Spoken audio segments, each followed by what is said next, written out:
Hello दोस्तों, मैं अमित कुमार सिंह आपका अमित सिविल सर्विसेज एकेडमी में बहुत बहुत स्वागत करता हूं। दोस्तों, मैं आज आपके लिए बिहार करंट अफेयर्स 27 जून 2024 राष्ट्रीय तथा अंतर्राष्ट्रीय घटनाओं के साथ लेकर हाजिर हूं। यकीन मानिए दोस्तों, इस वीडियो को पढ़ने के बाद न आपका एक भी बिहार करंट अफेयर्स छूटेगा, न ही एक भी राष्ट्रीय तथा अंतर्राष्ट्रीय खबर। क्योंकि दोस्तों, 6 अखबारों का निचोड़ पढ़ने के बाद आपको एक भी करंट अफेयर्स नहीं छूटने वाला है। तो दोस्तों, इस इंपॉर्टेंट चैनल से जुड़ जाइए, जिससे आपको monthly, yearly, daily Bihar current affairs, national और इंटरनेशनल करंट अफेयर्स आपको डेली मिले। आप किसी भी एग्जाम की तैयारी करते हो, चाहे वो बिहार का, चाहे वो नेशनल या इंटरनेशनल लेवल, ये चैनल बहुत काम आने वाला है दोस्तों। ठीक है, वीडियो को अंत तक जरूर देखिए, आपको इसका बेनिफिट जरूर समझ में आएगा। और दोस्तों, अगर आप मेरा पीडीएफ चाहते हैं तो आप हमारे Amit civil services academy Telegram channel पर जाकर प्राप्त कर सकते हैं। तो चलते हैं आज के पहले क्वेश्चन की तरफ। ठीक है दोस्तों, पहला क्वेश्चन है, 25 जून 2024 को बिहार के किस जिले में अंतर्राष्ट्रीय व्यवसाय केंद्र खोला गया है? देखिए दोस्तों, अंतर्राष्ट्रीय व्यवसाय का मतलब क्या होता है?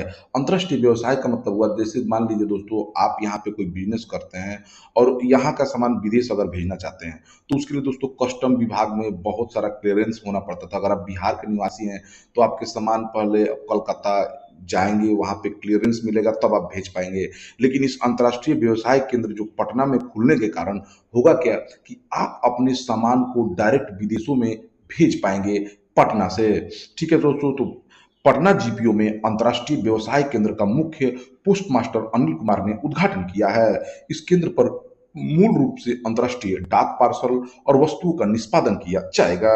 पटना या आसपास के डाकघरों से बुक किए गए सामान को त्वरित गति से गंतव्य स्थान तक भेजा जा सकेगा। विदेश जाने वाले डाक दिल्ली और कोलकाता के कस्टम अधिकारी के क्लियरेंस के बाद ही देश से बाहर भेजे जाते थे। इस प्रक्रिया को आसान बनाने के लिए अंतर्राष्ट्रीय व्यवसाय केंद्र में कस्टम अधीक्षक और निरीक्षक बहाल किए जाएंगे। पटना जीपीओ से कोई भी सामान विदेश भेजा जा सकेगा। व्यवसाय केंद्र के उद्घाटन से बिहार के व्यापारिक व्यवसाय में वैश्विक स्तर पर पहचान मिलेगा। व्यापारियों को आयात, निर्यात, पार्सल वितरण समेत अन्य सेवाएं मिल सकेगी। इसके तहत दोस्तों, डाक व्यवस्था के बारे में कुछ मैं प्रश्न आपको इसमें शामिल किया हूं। जैसे दोस्तों देखिए कि पिन प्रणाली को 15 अगस्त 1972 को आरंभ किया गया था। आप जानते हैं दोस्तों, जब आप डाक के माध्यम से कोई सामान कहीं भेजते हैं तो आपको एक पिन नंबर अंकित करना पड़ता है, जो 6 अंकों का होता है। तो यह प्रणाली जो है 15 अगस्त 1972 से आरंभ की गई थी। इसको पिन का फुल फॉर्म डाक सूचक संख्या या पोस्टल इंडेक्स नंबर होता है। यह एक ऐसी प्रणाली है जिसके माध्यम से एक विशिष्ट सांख्यिक पहचान प्रदान की जाती है। भारत में 9 पिन क्षेत्र हैं। भारतीय डाक की स्थापना 1 अक्टूबर 1854 को हुई थी। बिहार के किस जिले में केंद्र सरकार ने नया बिजली घर बनाने की अनुमति दे दी है? देखिए दोस्तों, आप जानते हैं कि बिहार में बाढ़, कहलगांव, ठीक है दोस्तों, इन जगहों पर बिजली घर है। ठीक है, 2-2 यूनिट है यहाँ पे। बाढ़ में तो 2-2 फेज में 2-2 जगह बिजली घर है। कहलगांव में भी 2-2 जगह बिजली घर है। उस तरह दोस्तों, चौसा में भी बिजली घर बन रहा है नया। बहुत सारे ऐसे जगह हैं जहाँ पर बिजली घर बनाए जा रहे हैं। तो उसी कड़ी में दोस्तों, केंद्र सरकार ने औरंगाबाद में, बिहार के औरंगाबाद जिले के नवीनगर में नया बिजली घर बनाने की अनुमति दे दी है। केंद्र सरकार ने नवीनगर स्टेज 2 में 800 मेगावाट की 3 इकाई बनाने की सहमति दे दी है। इस परियोजना पर 20,000 करोड़ से अधिक का खर्च होगा। औरंगाबाद देश के उन गिने चुने जिलों में शामिल हो जाएगा जो पावर हब है, जहां पर पावर निर्माण के लिए बहुत सारे हब बनाए गए हैं। आने वाले दिनों में औरंगाबाद भी 5,000 मेगावाट से अधिक बिजली उत्पादित करेगा। बिहार के ऊर्जा मंत्री विजेंद्र प्रसाद यादव हैं। इसको ध्यान रखिए। तो दोस्तों, ये जरूर ध्यान रखिए कि बिहार में नया बिजली घर कहाँ बनाया जा रहा है, तो औरंगाबाद में। और दोस्तों, बिहार में भी निर्माणाधीन अगर बात की जाए तो बिहार के बक्सर जिले के चौसा में थर्मल पावर प्लांट दोस्तों बनाया जा रहा है, एसजेवीएन के सहयोग से। तीसरे क्वेश्चन की तरफ बढ़ते हैं हम लोग। हाल ही में एक रिपोर्ट के अनुसार बिहार में प्रति व्यक्ति सालाना अंडे की उपलब्धता कितनी है? देखिए दोस्तों, ये बहुत इंपॉर्टेंट क्वेश्चन है। ऐसे क्वेश्चन बीपीएससी और बिहार की एग्जामों में लगातार पूछे जा चुके हैं। बिहार में प्रति व्यक्ति सालाना अंडे की उपलब्धता 25 है। बिहार पशु एवं मत्स्य संसाधन विभाग ने इसे बढ़ाकर दुगना यानी 50 करने का लक्ष्य रखा है। अभी राज्य में प्रतिदिन 50 से 55 लाख अंडा का उत्पादन होता है। राज्य में जरूरत के लिए अलग से अंडे जो हैं आंध्र प्रदेश तथा पश्चिम बंगाल से मंगाना पड़ता है। तो बिहार को अंडों के मामले में आत्मनिर्भर बनाने के लिए जो है बिहार पशु एवं मत्स्य संसाधन विभाग ने अपने लक्ष्य को दुगना कर लिया है।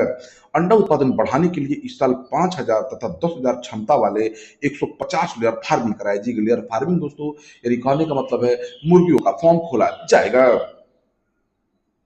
फार्म स्थापित करने वाले किसानों को अधिकतम 40% का अनुदान भी दिया जाएगा। 2024-25 सत्र में राज्य के किसी भी वर्ग के 40,000 गरीब परिवार की महिलाओं को बहुत ही कम दर पर 28 दिन का चूजा देने का भी प्रस्ताव है। बिहार के पशु एवं मत्स्य संसाधन मंत्री पूर्व उप मुख्यमंत्री रेणु देवी हैं। हाल ही में रिपोर्ट के अनुसार बिहार में शहरीकरण कितनी फीसदी हो गई है। देखिए दोस्तों, बिहार में जो अर्बनाइजेशन है, जो शहरीकरण है, वो 17% के दर के पास पहुंच चुका है। 17% हो गया है। राष्ट्रीय औसत जो पूरे भारत की बात की जाए तो शहरीकरण की दर जो है 34% है। नगर विकास मंत्री नितिन नवीन ने बिहार के शहरीकरण को राष्ट्रीय औसत के पास ले जाने का लक्ष्य रखा है। बिहार सरकार ने जीविका का मुख्य कार्यपालिक अधिकारी किसे बनाया है? तो दोस्तों हिमांशु शर्मा को। ठीक है, इसको याद रखिए, जीविका का मुख्य कार्यपालक अधिकारी जो सीईओ जो है हिमांशु शर्मा को बनाया गया है। इसके साथ साथ दोस्तों शीर्षक कपिल अशोक को बिहार राज्य पथ विकास निगम के पद पर पदस्थापित किया गया है। ठीक है, हिमांशु शर्मा को जीविका का मुख्य सीईओ बनाया गया है। बिहार में नीतीश कुमार की सरकार ने साल 2006-7 में जीविका योजना की शुरुआत वर्ल्ड बैंक से लोन लेकर की थी। जीविका के बारे में थोड़ा हम लोग जानेंगे। ठीक है दोस्तों, जीविका के तहत अब तक कुल 25,000 करोड़ रुपए का बैंक क्रेडिट महिलाओं को दिया गया है। इसके लिए बिहार में महिलाओं के अब तक करीब 10 लाख ग्रुप बैंक खाते खोले गए हैं। इस योजना के तहत दोस्तों क्या किया गया, महिलाओं के सेल्फ हेल्प ग्रुप बनाकर उनके बैंक खाते खुलवाए जाते थे और फिर उन्हें रोजगार के लिए सरकार की तरफ से मदद दी जाती थी। तो ये दोस्तों जीविका जो है बिहार में बहुत कामयाब है। अंतरिक्ष प्रौद्योगिकी, नवीकरणीय ऊर्जा, आर्टिफिशियल इंटेलिजेंस, 5G और 6G संचार क्षेत्रों में अनुसंधान को बढ़ावा देने के लिए सिडनी विश्वविद्यालय ने बिहार के किस संस्थान के साथ समझौता किया है? तो दोस्तों ये बहुत गर्व की बात है कि अंतरिक्ष प्रौद्योगिकी और बहुत सारे टेक्नोलॉजीज के विकास में सहभागी बनने के लिए हमारे बिहार के संस्थान IIT पटना के साथ जो है सिडनी विश्वविद्यालय, सिडनी प्रौद्योगिकी विश्वविद्यालय ने समझौता किया है। तो ये बहुत बिहार के लिए गौरव का पल है कि इस संस्थान से विदेशी संस्थान ने समझौता किया है। भारतीय प्रौद्योगिकी संस्थान पटना और प्रौद्योगिकी विश्वविद्यालय सिडनी ने मंगलवार को IIT पटना में परिसर में एक सहयोगात्मक अनुसंधान और शैक्षणिक प्रयासों को बढ़ावा देने की दिशा में एक महत्वपूर्ण कदम उठाते हुए समझौता ज्ञापन पर हस्ताक्षर किया है। यानी दोस्तों ये 26 जून की बात है। MOU का उद्देश्य अंतरिक्ष प्रौद्योगिकी, नवीकरणीय ऊर्जा, डेटा विज्ञान, आर्टिफिशियल इंटेलिजेंस, 5G और 6G संचार, सेमीकंडक्टर डिवाइस और अन्य क्षेत्रों में संयुक्त अनुसंधान को बढ़ावा देना है। बिहार के सूचना तकनीक विभाग मंत्री संतोष कुमार सुमन हैं। बिहार के प्रौद्योगिकी मंत्री सुमित कुमार सिंह हैं। बिहार के किस जिले में विश्व स्तरीय पक्षी संग्रहालय बनाया जा रहा है? तो दोस्तों जमुई जिला में। जानते हैं दोस्तों, जमुई वही जिला है जहां पर पहला बार नागी नकदी पक्षी अभयारण्य है, जहां पर पहले बार पक्षी संग्रहालय लगा था। ठीक है, जमुई में जल्द ही बिहार का पहला बर्ड म्यूजियम बनकर तैयार हो जाएगा। बिहार का पहला और दूसरा राजकीय पक्षी महोत्सव भी यहीं पर मनाया गया था। संग्रहालय भी बन रहा है दोस्तों, और यहाँ पर आप जानते हैं जमुई में नागी नकदी जो पक्षी अभयारण्य है वहां पर राजकीय पक्षी महोत्सव मनाया गया था। म्यूजियम पर फिलहाल 1.50 करोड़ की लागत आने का अनुमान है। विश्व स्तरीय म्यूजियम में 1300 प्रजातियों के पक्षियों से संबंधित विस्तृत जानकारी भी लोगों को दी जाएगी। इसमें पक्षियों के रहन सहन से लेकर उनके प्रजनन तथा बोलने के तौर तरीकों के बारे में भी लोगों को बताया जाएगा। बर्ड म्यूजियम के लिए प्रस्तावित स्थल के समीप ही मौजूद नागी नकदी पक्षी आश्रय विदेशी पक्षियों के लिए पसंदीदा बसेरा बना हुआ है। यहाँ जाड़े के दिनों में कई प्रजातियों के पक्षियों का कलरव सुनने को मिलता है। 18वीं लोकसभा का अध्यक्ष किसे चुना गया है? तो दोस्तों ओम बिड़ला को। ओम बिड़ला को एक बार फिर लोकसभा का अध्यक्ष चुन लिया गया है। बता दें कि नई मोदी सरकार के लिए पहले शक्ति परीक्षण में विपक्ष ने लोकसभा अध्यक्ष पद के लिए एनडीए उम्मीदवार ओम बिड़ला के खिलाफ अपने उम्मीदवार के सुरेश को मैदान में उतारा था। ओम बिड़ला दूसरी बार लोकसभा के स्पीकर चुने गए हैं। वह दूसरी बार अध्यक्ष चुने जाने वाले छठे स्पीकर हैं। लोकसभा संवैधानिक रूप से लोगों का सदन भारत की द्विसदनीय संसद का निचला सदन है, जिसमें उच्च सदन राज्यसभा है। चुनाव आयोग ने 2024 में हुए देश की सभी 543 लोकसभा सीटों के परिणाम घोषित कर दिए, जिसमें भाजपा ने सर्वाधिक 240 सीटें जीती, जबकि कांग्रेस ने 99 सीटें जीती है। वर्तमान में सदन में 543 सीटें हैं, जो अधिकतम 543 निर्वाचित सदस्यों के चुनाव से बनती है। भारत ओलंपिक अनुसंधान और शिक्षा केंद्र का शुभारंभ कहाँ किया गया है? तो गुजरात में दोस्तों, याद रखिए, वेरी इंपॉर्टेंट क्वेश्चन है। गुजरात के गांधीनगर जिले में राष्ट्रीय रक्षा विश्वविद्यालय में हाल ही में भारत ओलंपिक अनुसंधान और शिक्षा केंद्र का उद्घाटन किया गया है। महान धाविका और भारतीय ओलंपिक संघ के अध्यक्ष पीटी उषा भी इस अवसर पर मौजूद थी। गुजरात के मुख्यमंत्री भूपेंद्र भाई पटेल हैं। गुजरात के राज्यपाल आचार्य देवव्रत हैं। ब्रिक्स गेम 2024 में भारत ने कुल कितने पदक जीते हैं? तो दोस्तों 29 पदक जीते हैं। ब्रिक्स गेम 2024 में भारत ने 3 स्वर्ण, 6 रजत और 20 कांस्य सहित कुल 29 पदक जीते हैं। मेजबान रूस 266 स्वर्ण पदकों के साथ पदक तालिका में टॉप पर रहा। बेलारूस और चीन क्रमशः दूसरे और तीसरे स्थान पर रहे। 2024 ब्रिक्स गेम रूस के कजान में आयोजित किए गए थे। खेलों का शुभंकर नारंगी बैजर ब्रिक्सिक है। खेलों का लोगो एक आयताकार है, जिसके शीर्ष पर ब्रिक्स लिखा है।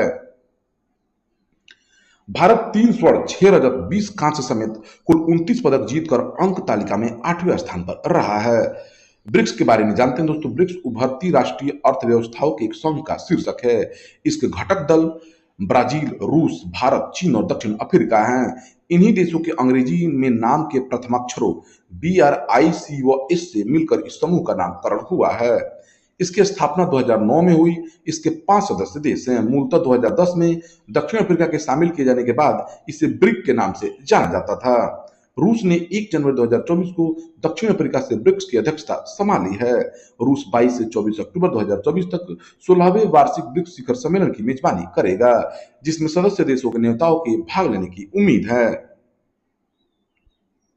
हाल ही में किस राज्य ने हर जिले में प्रधानमंत्री उत्कृष्टता महाविद्यालय, ठीक है दोस्तों, यानी कहने का मतलब दोस्तों PM एक्सीलेंस कॉलेज स्थापित करने की घोषणा की है? तो ये मध्य प्रदेश है दोस्तों। मध्य प्रदेश के मुख्यमंत्री डॉक्टर मोहन यादव ने राज्य के हर जिले में प्रधानमंत्री उत्कृष्टता महाविद्यालय यानी prime minister college of excellence स्थापित करने की घोषणा की है। यह महाविद्यालय राज्य के सभी 55 जिलों में स्थापित किए जाएंगे। राष्ट्रीय शिक्षा नीति के तहत मध्य प्रदेश सरकार ने प्रदेश के सभी जिलों में एक एक प्रधानमंत्री उत्कृष्टता महाविद्यालय की स्थापना को मंजूरी दे दी है। मध्य प्रदेश के राज्यपाल मंगू भाई छगन भाई पटेल हैं। केरल के किस शहर को आधिकारिक रूप से भारत का पहला यूनेस्को साहित्य का शहर घोषित किया गया है? तो कोझिकोड को दोस्तों याद रखिए। केरल के उत्तर में स्थित कोझिकोड शहर को आधिकारिक रूप से भारत का पहला यूनेस्को साहित्य का शहर घोषित किया गया है। यह शहर अपनी समृद्ध सांस्कृतिक धरोहर के लिए प्रसिद्ध है। इसकी घोषणा यूनेस्को क्रिएटिव सिटीज नेटवर्क के तहत की गई है, जिसे 2004 में शुरू किया गया था। वर्तमान में दुनिया भर के लगभग 300 शहर इस नेटवर्क का हिस्सा हैं। यूनेस्को का मुख्यालय पेरिस, फ्रांस है। यूनेस्को संयुक्त राष्ट्र शैक्षणिक, वैज्ञानिक और सांस्कृतिक संगठन है। यह शिक्षा, विज्ञान और संस्कृति में अंतर्राष्ट्रीय सहयोग के माध्यम से शांति स्थापित करना चाहता है। केरल के मुख्यमंत्री पिनराई विजयन हैं। केरल के राज्यपाल मोहम्मद आरिफ खान हैं। राज्यसभा में सदन का नेता किसे नियुक्त किया गया है? तो दोस्तों जगत प्रसाद नड्डा या जेपी नड्डा को। केंद्रीय मंत्री जेपी नड्डा को राज्यसभा में सदन का नेता नियुक्त किया गया है। वो पीयूष गोयल का स्थान लेंगे, जो अब महाराष्ट्र के उत्तरी मुंबई से लोकसभा सदस्य हैं। नड्डा को इस वर्ष फरवरी में भाजपा द्वारा गुजरात से राज्यसभा के लिए नामित किया गया था।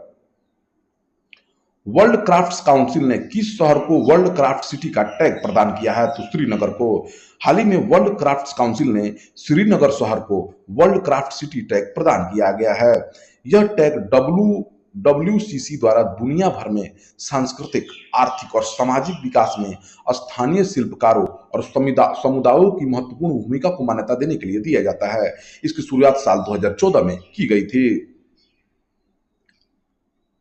नाटो के महासचिव कौन बने हैं? तो मार्क रूटे बने हैं दोस्तों, याद रखिए। ब्रुसेल्स में 32 देशों के गठबंधन के मुख्यालय ठीक है ना, जहां पर नाटो का मुख्यालय है ब्रुसेल्स में, जो 32 देशों का गठबंधन है। वहां राजदूतों की बैठक में मार्क रूटे, जो नीदरलैंड के प्रधानमंत्री हैं, उनकी नियुक्ति नाटो के महासचिव के तौर पर की गई है। उन्होंने जेम्स स्टॉलेटेनबर्ग का स्थान लिया है। नीदरलैंड के प्रधानमंत्री मार्क रूटे 1 अक्टूबर 2024 को महासचिव का पदभार संभालेंगे। वह नॉर्वे के जेम्स स्टोलेटेनबर्ग की जगह लेंगे।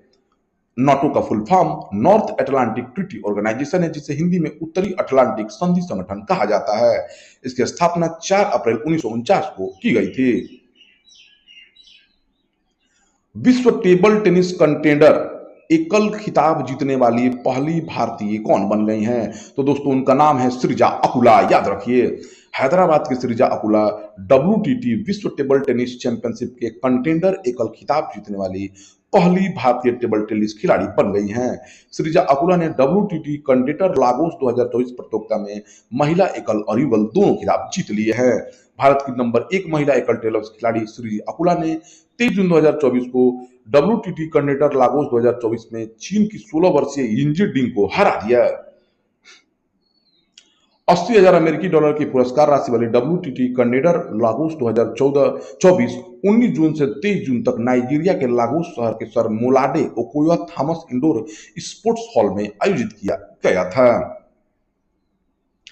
संयुक्त राष्ट्र व्यापार और विकास द्वारा विश्व निवेश रिपोर्ट 2024 के अनुसार 2023 में प्रत्यक्ष विदेशी निवेश प्राप्तकर्ताओं के मामले में भारत किस स्थान पर रहा है? तो दोस्तों, 15वें स्थान पर रहा है। यानी प्रत्यक्ष विदेशी निवेश विदेशों से प्राप्त करने के मामले में जो भारत है, यानी इन्वेस्टमेंट प्राप्त करने के मामले में जो भारत है, वो 15वें स्थान पर रहा है। भारतीय कंपनियों द्वारा भारत के बाहर किए गए निवेश के मामले में भारत 20वें स्थान पर है, जबकि विदेशियों द्वारा भारत में किए गए निवेश के मामले में भारत 15वें स्थान पर है। ठीक है। UNCTD की रिपोर्ट के अनुसार 2023 में भारत कुल 28 बिलियन डॉलर का FDI प्राप्त किया है, जबकि 2022 में यह 49 बिलियन डॉलर था। ठीक है। 2023 में भारत में प्रत्यक्ष विदेशी निवेश 2022 की तुलना में 43% कम हो गया है। रिपोर्ट में यह भी कहा गया है कि 2022 की तुलना में 2023 में दुनिया में कुल FDI में 2% की गिरावट आई है। वैश्विक FDI के शीर्ष प्राप्तकर्ता के रूप में भारत का स्थान 2022 में 8वें स्थान से गिरकर 2023 में 15वें स्थान पर आ गया है। 2023 में दुनिया के शीर्ष FDI जो प्राप्तकर्ता देश हैं, वो संयुक्त राज्य अमेरिका नंबर 1 पर हैं, दूसरे नंबर पर चीन है, तीसरे नंबर पर सिंगापुर है, चौथे नंबर पर हांगकांग है, 5वें नंबर पर ब्राजील है। तो याद रखिए दोस्तों, FDI का मतलब होता है कि कोई विदेशी कंपनी भारत में निवेश करे तो उस निवेश के प्राप्तकर्ता के मामले में भारत 15वें स्थान पर आ गया है। भारत ने किस देश के नागरिकों के लिए देश में ई नागरिक वीजा सुविधा शुरू करने की घोषणा की है? तो देखिए दोस्तों, भारत में ई नागरिक मेडिकल वीजा, ठीक है ना दोस्तों, ई नागरिक मेडिकल वीजा, यहाँ पे मेडिकल छूट गया है। ई नागरिक मेडिकल वीजा सुविधा देने की शुरुआत जो भारत ने बांग्लादेश को की है। भारत में इलाज के लिए आने वाले बांग्लादेशी नागरिकों के लिए देश में ई मेडिकल वीजा शुरू की जाएगी। इसके साथ ही भारत के उत्तर पश्चिमी क्षेत्र में लोगों के लिए बांग्लादेश के रंगपुर में नई एम्बेसी खोली जाएगी। अभी बांग्लादेश की जो प्रधानमंत्री है शेख हसीना, वो भारत की यात्रा पर आई थी। वहीं पर नरेंद्र मोदी और शेख हसीना के बीच समझौता हुआ था। इसी दौरान ये घोषणाएं हुई हैं। किस देश के रहने वाले सोबोर्नो इसाक दुनिया के सबसे कम उम्र के ग्रेजुएट बने हैं? यानी दुनिया के सबसे कम उम्र के स्नातक करने वाले बने हैं, तो ये अमेरिका के रहने वाले हैं सोबोर्नो इसाक। 26 जून 2024 को बांग्लादेश मूल के अमेरिकी नागरिक सुबर्नो इसाक बारी दुनिया के सबसे कम उम्र के ग्रेजुएट बन गए हैं। 12 साल के सुबर्नो को मालवर्न हाई स्कूल से ग्रेजुएशन की डिग्री दी गई है। सुबर्नो इसाक बारी दुनिया के सबसे कम उम्र के प्रोफेसर भी हैं और 2 साल की उम्र में मैथ, फिजिक्स और केमिस्ट्री के प्रॉब्लम सॉल्व कर लेते थे। 7 साल की उम्र में सुबर्नो मुंबई यूनिवर्सिटी के रुइया कॉलेज में गेस्ट प्रोफेसर बने थे। सुबर्नो ने द लव और मनीष किताबें भी लिखी हैं। Professional golfer tour of India के अध्यक्ष का पदभार किसने ग्रहण किया है? तो कपिल देव ने। 26 जून 2024 को पूर्व भारतीय क्रिकेटर टीम कप्तान Kapil Dev professional golf tour of India के अध्यक्ष का पदभार ग्रहण उन्होंने किया है। कपिल देव को HR श्रीनिवासन की जगह नियुक्त किया गया है। कपिल की कप्तानी में भारत ने 1983 वनडे वर्ल्ड कप जीता था। 1983 वर्ल्ड कप में उनकी नवाद 175 रन की पारी क्रिकेट के इतिहास में बेहतरीन पारियों में शुमार है। चांद के अंधेरे हिस्से से मिट्टी लाने वाला विश्व का पहला देश कौन बन गया है? तो दोस्तों, सी ऑफ ट्रांक्विलिटी, जिस भाग को हम नहीं देख पाते हैं उसको बोला जाता है। तो चांद के हिस्से को, तो वहां से मिट्टी लाने वाला विश्व का पहला देश चीन बना है। 25 जून 2024 को चीन का मून मिशन चांद की सतह से मिट्टी लेकर धरती पर पहुंच गया है। इसी के साथ वो पहला देश बन गया है जो चांद के अंधेरे हिस्से से सैंपल लाने में सफल रहा है। चीनी नेशनल स्पेस एडमिनिस्ट्रेशन का चैंग ई 6 लैंडर 53 दिन बाद कैप्सूल में सैंपल लेकर धरती पर लौटा है। तो ये बहुत बड़ी उपलब्धि है चीन के लिए। चीन के प्रधानमंत्री ली कियांग है, चीन के राष्ट्रपति शी जिनपिंग है। तो दोस्तों, यह रहा 27 जून 2024 का सभी बिहार करंट अफेयर्स और राष्ट्रीय तथा अंतर्राष्ट्रीय घटनाओं के साथ। तो दोस्तों, मिस न करिए, हमारे चैनल से जुड़ जाइए ऐसे ही इंपॉर्टेंट वीडियो प्राप्त करने के लिए। Thank you for watching my videos.